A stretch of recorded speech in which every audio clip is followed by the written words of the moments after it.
9:10 is the time here on Cheyenne's number one news talk radio station, AM 650 KGAB and KGAB.com. Well, we have finally tapped 62. Looks like we're 1 degree away from the prediction of 63. 80% chance of showers here this afternoon, so please be careful. Also, in about 45 minutes, kiddos will be out at Laramie County 1, so please be mindful of that as they get their summer underway around those school zones or through some of those neighborhoods. You might see some kiddos walking with backpacks or throwing the backpacks in the trash can, whatever they do. My name is Gary Freeman. This is KGAB Mornings, and our next guest ought to be kind of an interesting conversation, especially on the back end of County Commissioner Amber Ash. We have Boyd Wiggim, and he is with the Wyoming Liberty Group. Good morning, Boyd. How are you? Good morning, Gary. And so you've been a businessman, traveling to and fro, going here and there. What are some of the things that we're doing here? Well, I've gotten to attend a couple of sessions of the Tour 23 event that Amber mentioned, right? And observe the conversations and get to witness or hear about some of the background data that Dr. Ann Alexander is presenting to the counties around the state. Let's park it right there, and just because I think this makes for interesting conversation, we heard her take on what she thought about it. You were there. What did you think about the Tour 23? Basically, it was a Wyoming Business Alliance, and they're talking about outlooks economically for state and local communities. What was your take on it?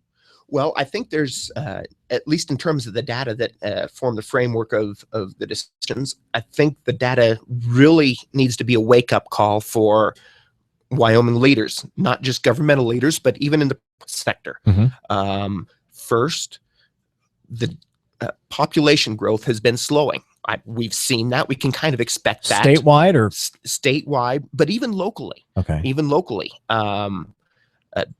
For example, here in Laramie County, we gained a mere hundreds of people rather than 1,000 people year over year from 2013 to 2014. And I guess some of this is foreseeable as natural gas prices are depressed, as coal has slowed down, as oil has slowed down. We've seen, the oil rigs east of town kind of disappear. And so I guess foreseeably, we just aren't seeing as many people moving into the. That's interesting. So do you think the dropping of crude oil prices has had a major impact on that? Slightly? I don't know if it's a major impact, but it's one factor. As the drilling activity has slowed down, the people that are required to operate the rigs aren't necessarily around anymore if they've gone wherever the rigs went. Sure. And along with that, as the rest of the country's economy picks up, people are mobile. People move from place to place now. It's not simply a local economy where there's where there's a defined population. And it's not just millennials anymore, is it, Boyd? We're also starting to see some of the Gen Xers and maybe even some of the younger end of the boomers also starting to move around, taking other jobs as well. Well, I'm a Gen Xer, and I got to come back to the city to take a job. But yeah, and as baby boomers start to retire, some may make choices on where else they might want to spend their retirement years, whether it's seeking a lower cost place or a lower tax place to be, or whether they're maybe going to become some. We're talking with Boyd Wiggim this morning, and Boyd, something else I wanted to bring up to you, if we may, is a lot of cities are trying to bring in, I guess, what they're calling a cool factor, quote, end quote. And they're doing this to try to attract people like millennials and Gen Xers. But evidently that hasn't been working out quite as planned with at least the cities the size of Cheyenne, if not bigger. Well, if you'll remember our last conversation when we talked about the Smart Growth America folks that came to Cheyenne and made a presentation to the various community leaders and governmental leaders trying to explain why it was important to limit growth on the periphery of the city and to plow a bunch of money into downtown redevelopment and try to build an urban core and maybe throw some money at mass transit instead of maintaining streets. One of the arguments that they were making was that the young, educated millennial generation really didn't want to have a house with a yard anymore, that to be able to attract these people to your community, you needed to have certain amenities, whether they were recreational or, this urban vibe. There's lots of people that talk about it. The new urban movement by Andres Duaney, Richard Florida talking about the creative class, and then the Smart Growth America consultants came in and said, you know what, this generation, these young college graduates, what they do is they pick a place they want to live, move there, and find a job. They don't follow where the work goes. Well, there's a study that will be coming out from Ohio State University. There was just a news release about it. It was earlier this week, and the study itself has not been published in the academic journal that it's going to eventually be published in. But these folks, these economists, analyzed how people acted through the 1990s and 2000s. And we've got these assumptions about how young people go to look and find communities that have other college graduates. And this analysis concluded that no, in both cases, in the 1990s and in the 2000s, college graduates are going where they think they're going to find work. So let me ask you this, Boyd. Would it be safe to say, this is almost what I'm getting out of this, it's almost as the people that want to incorporate their program, their smart growth, their cool cities, was trying to make their case on the back of the upcoming generation, be it millennials or Gen Xers. And now we're finding data that says really their argument's not holding water. You can't use them as an excuse to incorporate some of the stuff that most of the public don't really care about. Well, I completely agree. I think the main thing to take from this and from this study is going to be that what we've known for generations, it still holds true, that people go where they can find work.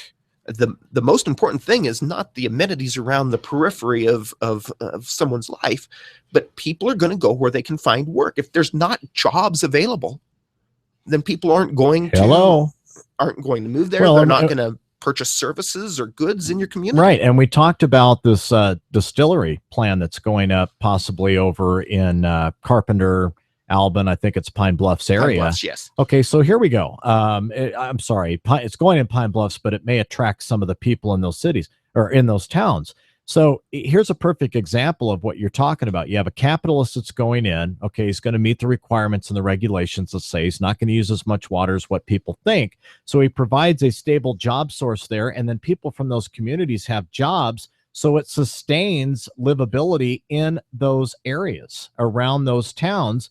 And it's the same way as if a millennial or anybody else, it's just human habit. If there are jobs in an area, something that they are willing to make a deal with. In other words, hey, I'm cool with the wage. I'm cool with the standard of living. I'm going to buy a house or I'm going to rent an apartment. Then I'm going to stay there. So there is no, well, we have to have these cool cities and this smart growth and everything else in order to attract these people. That is just not holding water, according to the research. That's what it looks like to me.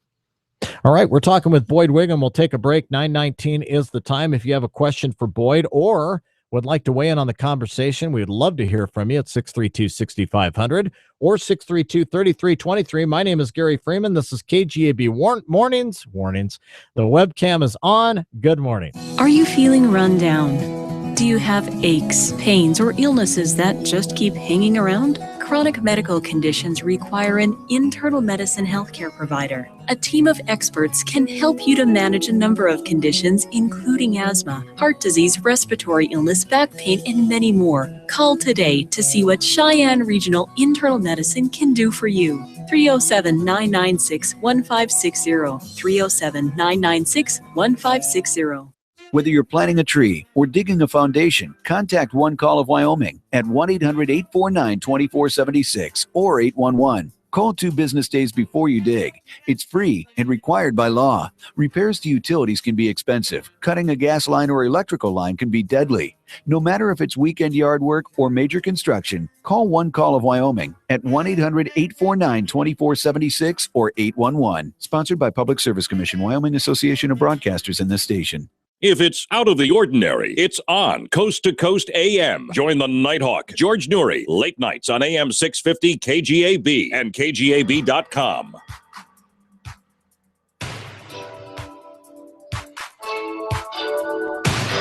Well, I don't know if the clouds are going to make up their mind, if they're just screwing with the sun and messing with us a little bit. It's kind of like they move out of the way and let the sun shine in, and then they decide they want to cover it up again. So I think they're just playing tricks on our mind. My name is Gary Freeman. Welcome to Friday. Glad to have you here.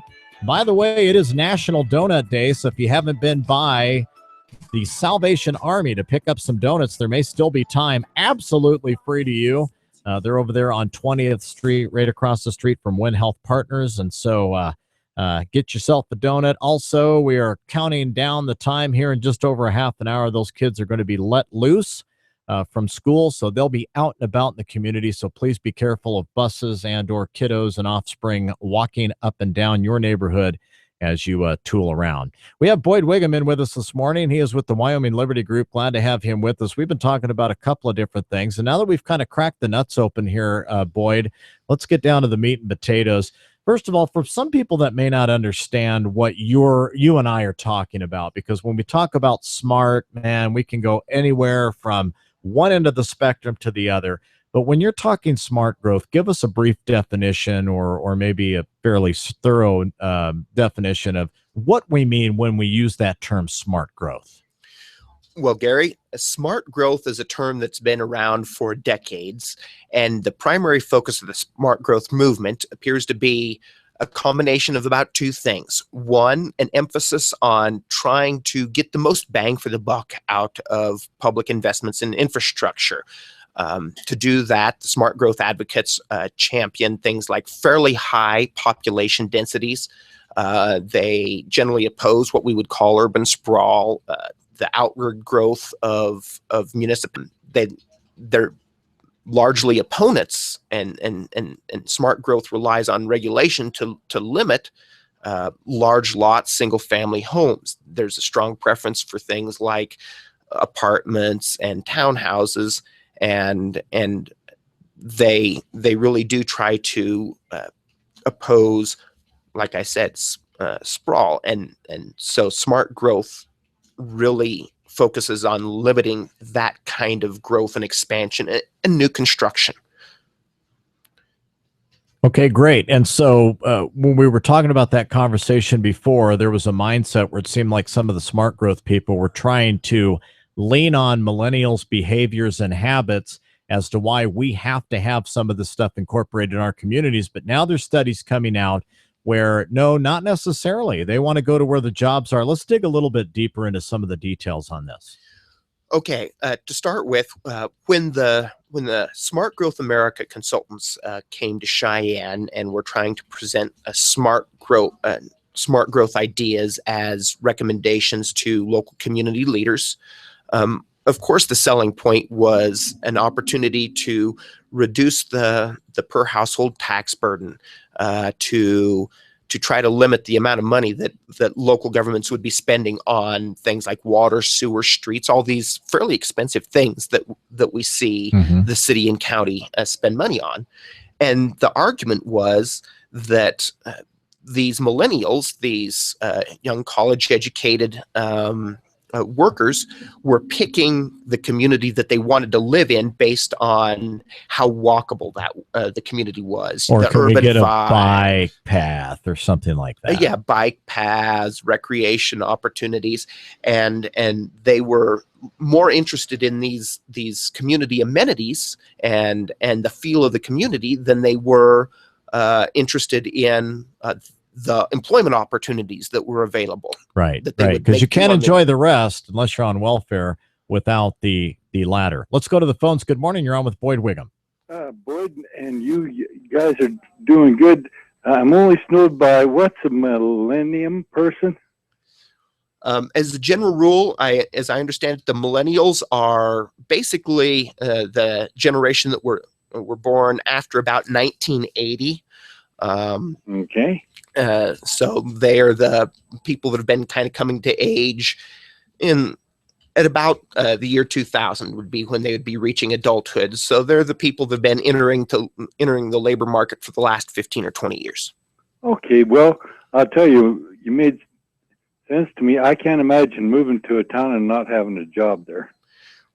Well, that's what this research paper is saying. Is as much as we like to think that, or as much as people were making a big deal about how people were moving to these tech centers because of the other people that were living there, or because of the amenities in the big cities, what these kids were really doing is when they graduated from college, even if they didn't have a job, they were moving to places where it looked like they would have the best chance of finding a job once they got there.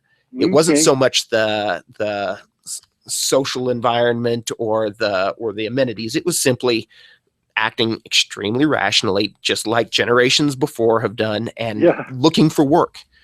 And yes, sir. And I was in the Korean War. I got out in 1954, and we were in a recession. People probably wouldn't even know that, but we were. And I searched all over. I'd work for $1 an hour, which even then wasn't much, but just to find any kind of work. But it wasn't to be had, and I was thinking about going back in the service because there wasn't anything there. But I can understand, and I think you've explained it real well. It wouldn't have taken a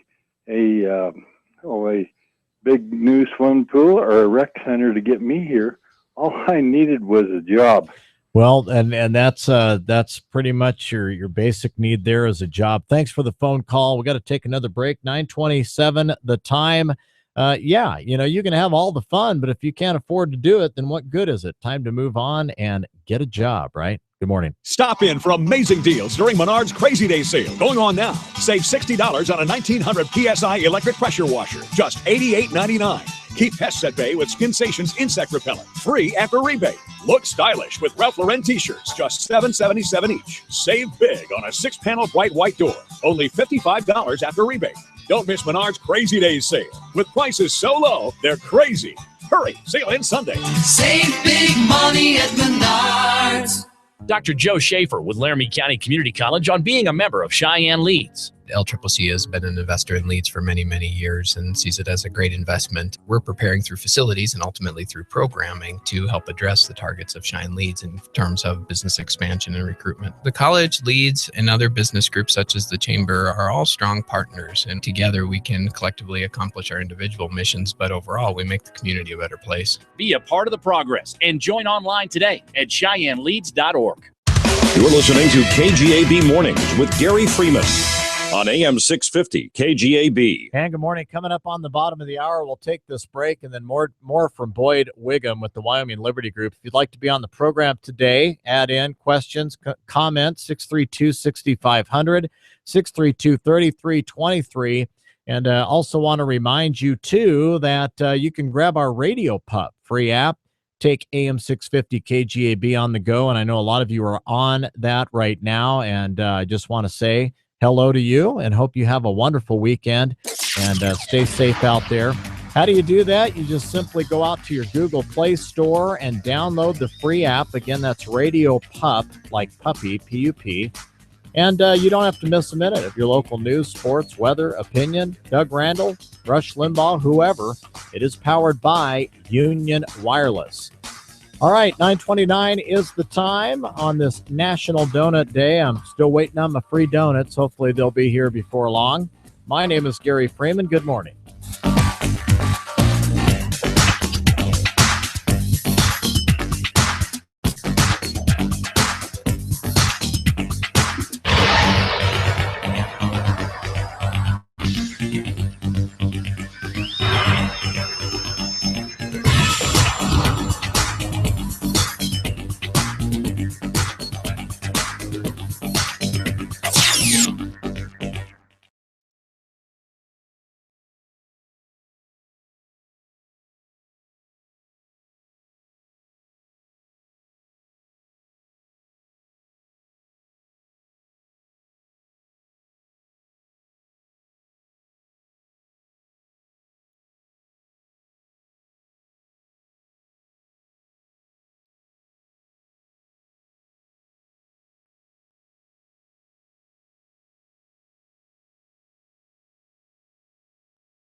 AM 650 KGAB.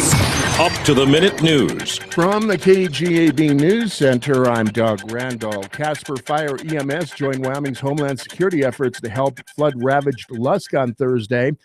Danny Griswold, Division Chief of the department's operations, said Casper Fire EMS received a request from the Wyoming Homeland Security because Lusk doesn't have the resources to handle such an emergency. They have citizens of Lusk either on rooftops or on islands within their community that need to be brought to safety. So they were requesting personnel or boat.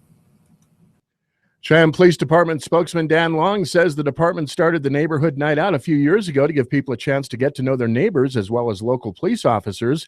Long says Police Chief Brian Kozak got the idea from a national program but made changes to suit Cheyenne. Yeah, this is actually a spinoff of the National Night Out, which is seen across the nation. National Night Out actually happens in August usually, so it wasn't a great time with Frontier Days. So we kind of adopted it, changed it a bit, and called it Cheyenne Neighborhood Night Out. This year's event is scheduled for Tuesday, July 14th. 2 Wisconsin men have to pay fines totaling more than $20,000 for using hunting licenses transferred to them illegally and killing 3 buck mule deer. Bob Schneeberger and James Kafka were each ticketed by the Wyoming Game and Fish for knowingly taking antler trophy game with licenses illegally transferred to them. More news on demand at KGAB.com. Welcome to the WyoPreps.com radio report for a Friday. I'm Kevin Coyle. There's something to be said about playing a baseball game under the lights, and for the longest time, the Legion baseball program in Lovell had yet to do so on their own field before this year. Back on Monday, the Mustangs flipped the switch for the first time and lit up the field behind Rocky Mountain High School in Cali for their Northwest Quadrant doubleheader versus Powell. Ray Peterson of the Lovell baseball program says it took quite some time to raise the funding for the lights, but now that they're in, it will be very beneficial to the baseball community. What's really exciting is to see these young kids at that game under the lights, not the players, but the little leaguers that come to the game and watch the game, and they're eating a hot dog and watching the ball players play. And we feel that it's going to be a complete change to our program to have these younger players feel like, hey, I want to do this. And so as far as baseball overall is concerned, it's going to strengthen the baseball program from Little League, T-ball, Babe Ruth age, and Legion age, letting players know that, hey, this is exciting. When fans show up and applaud, kids want to be a part of that. And we haven't had that before with these day games. Everybody had been working. The Lovell Mustangs managed to split Monday's doubleheader versus Powell, losing the first game, but came back to win the nightcap. The A-League state tournament will be held at Lovell late next month. I'll be back with more in a moment. No matter what your level of hearing loss or speech disability, Wyoming Relay can help. Wyoming Relay is a free service that offers telephone services and specialized equipment so you can call anyone, anytime, anywhere. Wyoming Relay provides telephone access for people with hearing loss or people with speech disabilities. Wyoming Relay, a call anyone can make. Just dial 711 or go to wyomingrelay.com. Another smart resource from Wyoming Workforce Services. And that's the ball game. The Warriors pick up a good win today, but the game isn't over. Let's see if they all make it home safe. The first player slides into the passenger seat and reaches for the seatbelt. 2 other players are roughhousing in the backseat. Mom is already buckled in the driver's seat. She shoots them a stern look in the rearview mirror, and that's all it took. Both players buckled themselves in. Remember, the game is not over until everyone makes it home safe. Buckle up, every passenger, every trip, every time. Paid for with federal highway safety funds. The Legion baseball schedule is starting to pick up the pace now that the spring sports season is over and most schools have held their graduation ceremonies. Riverton is hosting their Roy Peck Woodbat tournament this weekend with 6 teams. Changing sports, final stats from the 2015 high school soccer season have been posted at WyoPreps.com. And tomorrow, Shrine Bowl football players report to Casper to begin preparing for next Saturday's big game. This has been your Daily Prep Report. For more on Wyoming high school sports, log on to WyoPreps.com.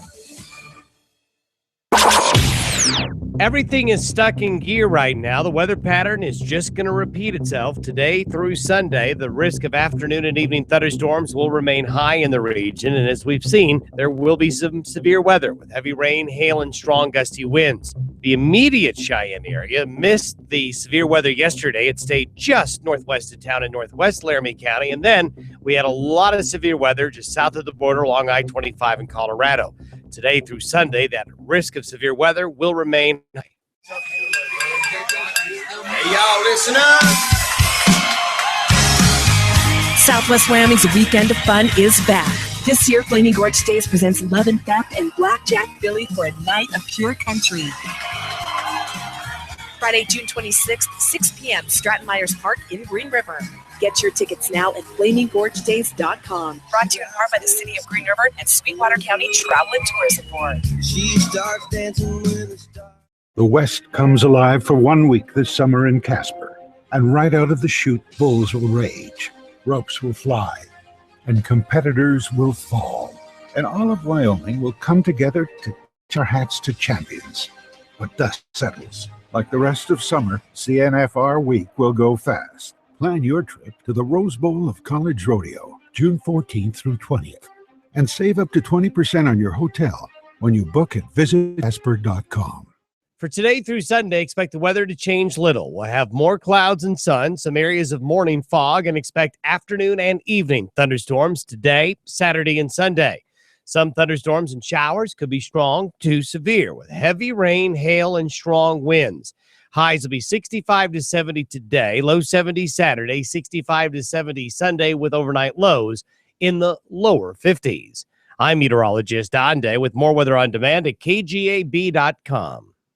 Hi, folks. Alan Thicke here. You know, some things in life are just too serious to take chances on, and owing money to the IRS is definitely one of those. The IRS has the power to garnish your paycheck. They can levy your bank account, even take your home or business. Seriously. Thankfully, with one simple call, you can start solving your tax debt once and for all. Optima Tax Relief is the leading tax resolution firm in the nation. They have over 250 professionals. They have an A rating with the Better Business Bureau and the trust of thousands of satisfied clients. Optima's attorneys can immediately protect you from aggressive collections because they are experts in the Fresh Start Initiative. That's a special IRS debt forgiveness program that could save you thousands. Don't wait till it's too late. Get serious. Call Optima now for your free consultation. Call 800-501-0866. 800-501-0866. 800-501-0866. Some restrictions apply. For complete, please visit OptimaTaxRelief.com. The best news and talk around the clock on AM 650 KGAB.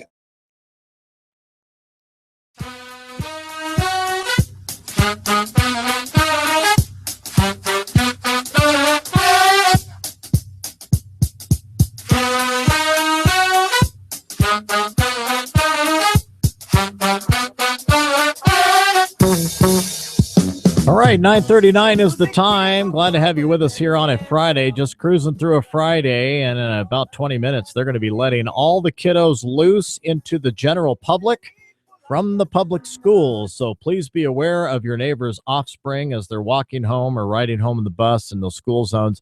Take it a little bit slower if you would. My name is Gary Freeman. This is KGAB Mornings. The phone number, if you want to be on the program today, is 632-6500, 632-3323, and our guest is Boyd Wiggim with the Wyoming Liberty Group, and we have been talking about really kind of refuting some of the ideology of, you know, you got to have walking paths and bike paths and all this cool stuff if you want to track what is known as millennials, which basically the millennials are from the early 80s into 2000, somewhere in there, if you were born during there. But now we're finding out not so much as it's jobs that actually, well, imagine that. It's jobs that attract them to a community, not a bike path. Incredible. Yeah, exactly. And this new research paper that's coming out that reaches this conclusion after looking at data over the last 20, 25 years really points us back to the basic notion of economics, which is, that people act completely rationally, and it really gets down to the ability to make a living, to survive. And I don't want to get religious here, but the Bible does say that if a man doesn't work, he doesn't eat, unless you live in America. So. Well, yeah. Well, in my experience, and from that time, that was an agrarian society, and if you didn't bother to try to do what it took to get food, there wasn't going to be anything. Well, there's a lot of countries that are still that way. Let's go to the phones. Good morning. You're on with Boyd Wiggim. Hello. Hi. One of the arguments I have heard about having to build all of the community amenities is that a big business, when they are looking to locate someplace, that's one thing they always look at is what can be provided to their employees.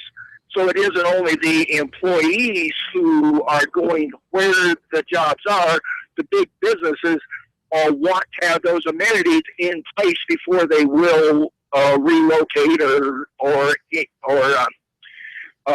come to a community. So that's all I had to add. So I think there are two edges to that knife. That's right. Very interesting comment there, Boyd. Yeah, and I think there is some logic to that. If what you're really after is trying to get a business to pull up stakes someplace else and relocate to Cheyenne, or to whichever community you're talking about. One of the things that this report gets into, though, is the logic that these young folks are following. Is a lot of them don't necessarily have a job when they move. In the 1990s, they were going to places like Silicon Valley or the Research Triangle in North Carolina because there was rapid job growth. The notion is these young folks that they just get out of college and all of a sudden now they have to go find someplace where they might find a job. They would actually relocate to whatever destination they're going to before finding a job. They didn't follow an existing job that they had been offered. And then after 2000, after the dot-com bubble burst, instead of focusing on these fast growing areas, they are moving to the large cities, the New Yorks, the Los Angeleses, the Dallases, the Houstons, not because they're necessarily growing fast, but because there's already a really large marketplace and labor force there, a labor market there. And the idea is there's just enough more people there and enough more jobs there that even if there's not a lot of job growth, there's still a better opportunity to find work than in some place like many of our communities in Wyoming. And I think, even comparatively here in Wyoming, we see that sometimes here in Cheyenne. Cheyenne and Casper are both kind of the big cities. You've got a better chance of finding work if you move to Cheyenne and look around than if you move to, say, unfortunately, Wheatland or Torrington. Let's spin the helm of the ship here just a few degrees to the left, if we will. Tour 23, this Wyoming Business Alliance. I know we touched on it. We kind of teased a little bit with it. Commissioner Amber Ash was involved with that meeting and talked about opening discussions with this private company that basically wants to have an open outlook to a lot of the economies, either at a state or local level, to include Laramie County. You were also in that meeting. Can we drill down just a little bit deeper and maybe talk about some of the discussion, the pros and the cons of the meeting, what you think would be good and what you think we ought to just maybe pitch? Yes. This Tour 23 event was a collection of community leaders, both a public and private sector. And I would describe it as a brainstorming session. Basically a discussion about, what are the goals, what are the opportunities that are available for economic development in Laramie County. And it also was kind of an analysis of some of the barriers to future economic growth. I've always been a big fan of economic growth. I think it's better to be growing than shrinking. And one of the things that came out of this was, when I listened to the discussion, was concern about lack of qualified available labor force, and also the notion that, as I've talked about here before, that Cheyenne has a very tight housing market. We've got basically a shortage of available housing. And these two issues seem to be intertwined, and they tie back into this smart growth notion. Now, when you talk about housing, are you talking about people buying houses, renting, leasing, all the above? All of the above. Okay. The notion that there's the number of houses that are on the market and at the rate at which they sell means that housing prices and just the available lodging is so limited in Cheyenne that it is affecting the ability of companies to be able to attract the employees they need. Another issue was wait, let's park it right there. Let's not go too awful fast. Now, is that because landowners are not selling land, or developers just know the market and they're keeping an eye on the businesses that are coming in? Businesses are looking at the housing market. Is there somewhat of a checkmate here? Or are they working together? Well, as near as I mean, that's a multi-part question there. Yeah, big time. But you hear several things. You hear that it's really hard in discussions I hear around the community. You hear that it's very difficult to bring housing projects to market. And this is at various price points, but especially at the lower end of the economic spectrum. Right now, for example, there's a proposal to build a pretty substantial housing project on the south side, just north of Fox Farm Road. And I attended the Planning Commission meeting on Monday night discussing this. And there's a developer who wants to build some apartments and build some twin homes, kind of like we see a lot of times for, I'm going to call it blue collar workers, that is going to have both a sale and a rental component. And there's a battle over whether or not this developer needs to install a roundabout at the intersection of Maury and Fox Farm Road, or a traffic signal. Okay. These are expensive pieces of infrastructure.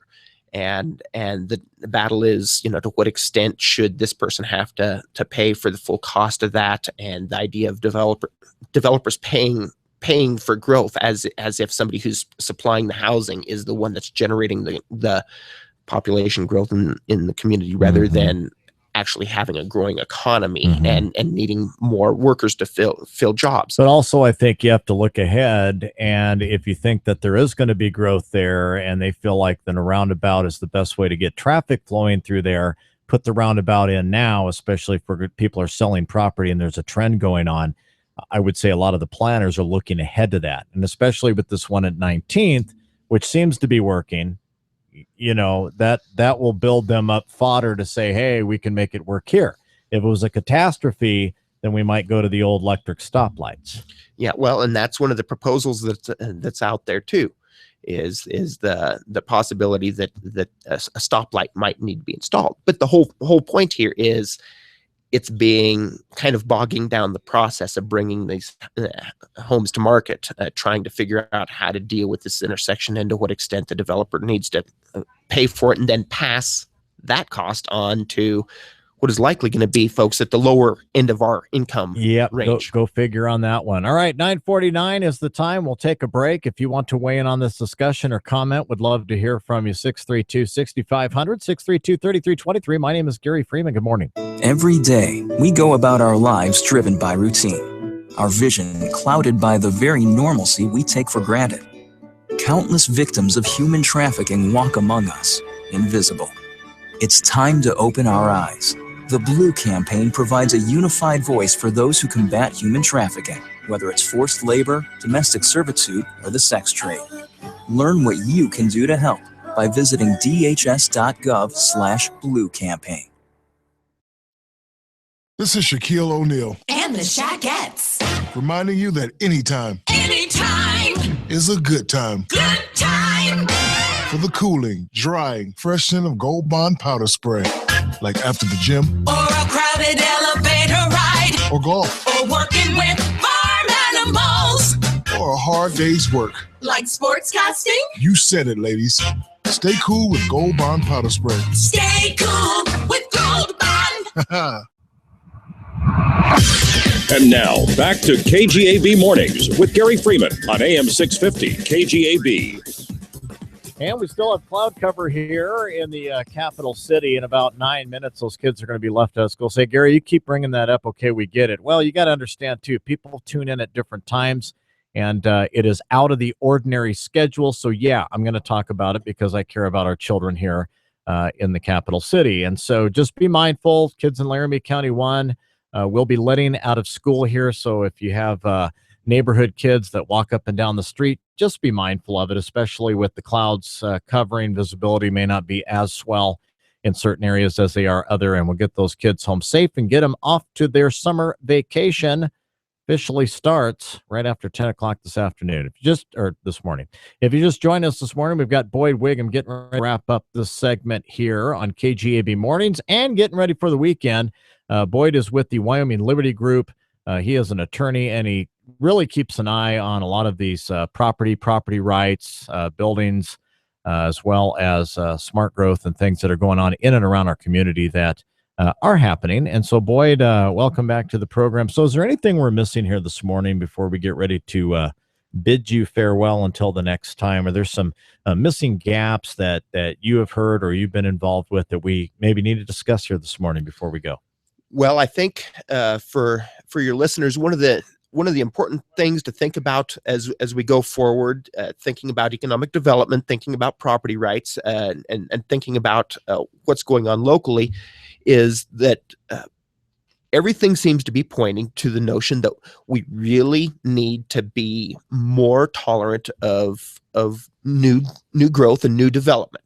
As I watch the process locally for property development, there seems to be a real hostility to when a neighbor decides to go ahead and invest in trying to bring more housing to market, whether it's homes, whether it's apartments, and that's really being a drag on the local economy, local opportunities for people to pursue jobs, or for your neighbors' children to come back to work and raise grandkids around their grandparents.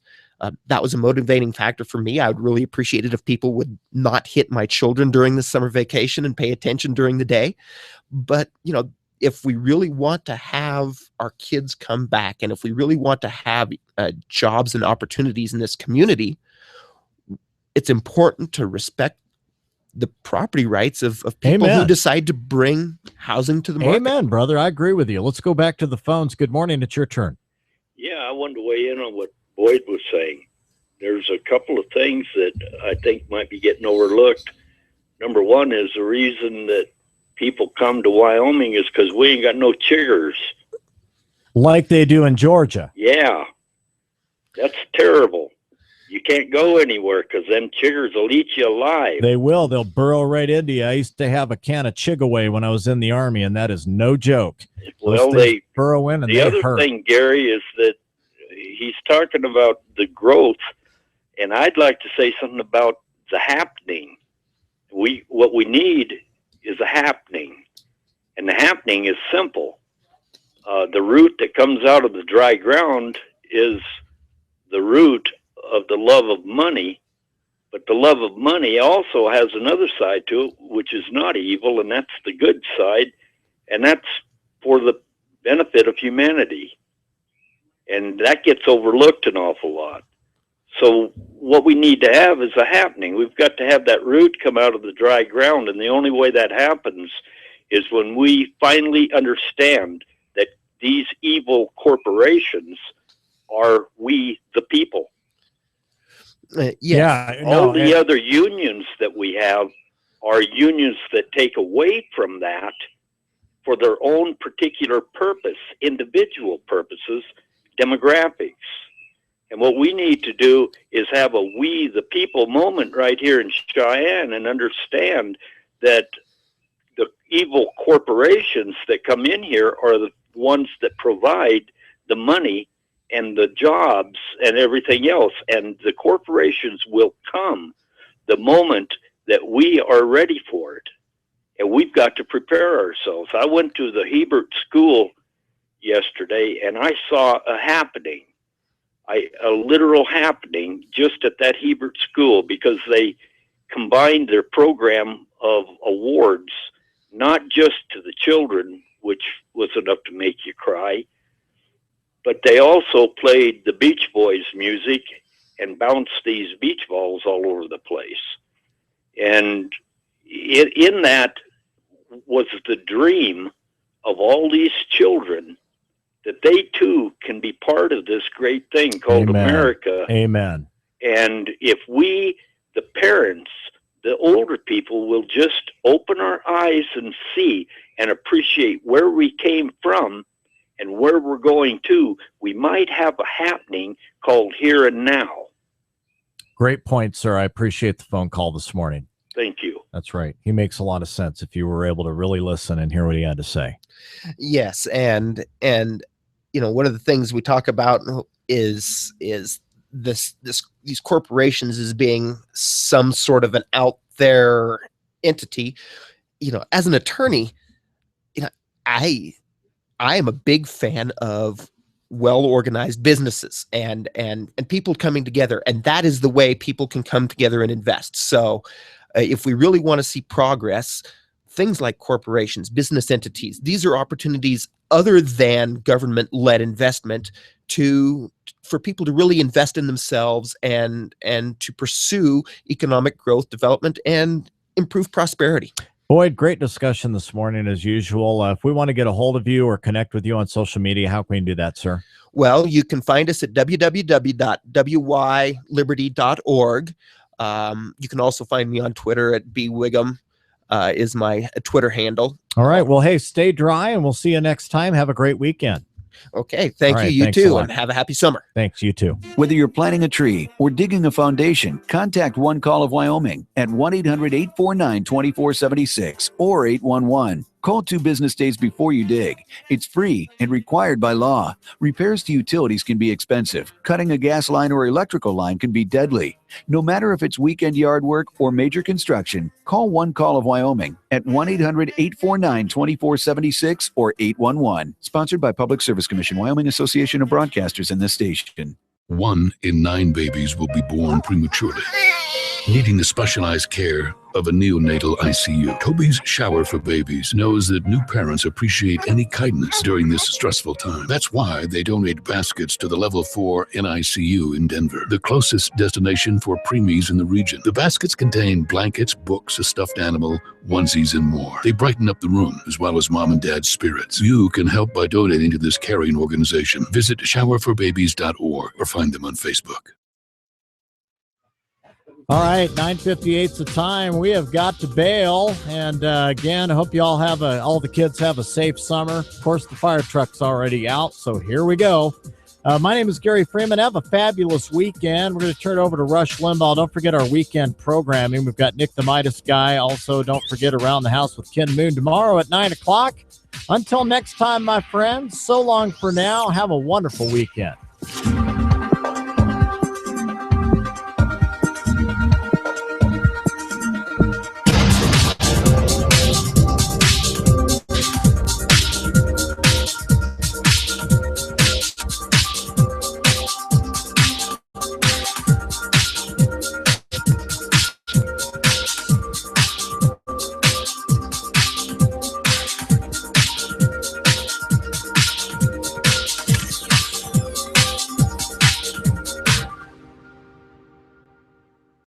KGAB Orchard Valley, Cheyenne. A Wild Preps radio station. AM 650 KGAB and KGAB.com.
News, talk, sports, weather, opinions. KGAB Mornings with Gary Freeman. From the KGAB News Center, I'm Doug Randall. Two Casper brothers are denying they attacked another man with baseball bats. Kevin Coyle has more.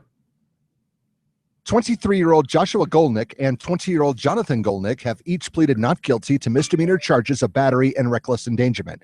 Investigators with the Casper Police Department say sometime before 3 p.m. on Monday, Joshua and the victim got into a phone argument over the victim's current girlfriend, which is also Joshua's ex. The victim told officers that a short time later, both Golnicks arrived at the victim's residence on East 26th Street with baseball bats in hand and attacked him. The victim's girlfriend said she thought Joshua was coming after her and recalled a previous incident. When interviewed, Joshua said that the victim had picked him up by his neck with his legs off the ground, and Jonathan claimed he tried to help when he saw another man with a bat head towards Joshua.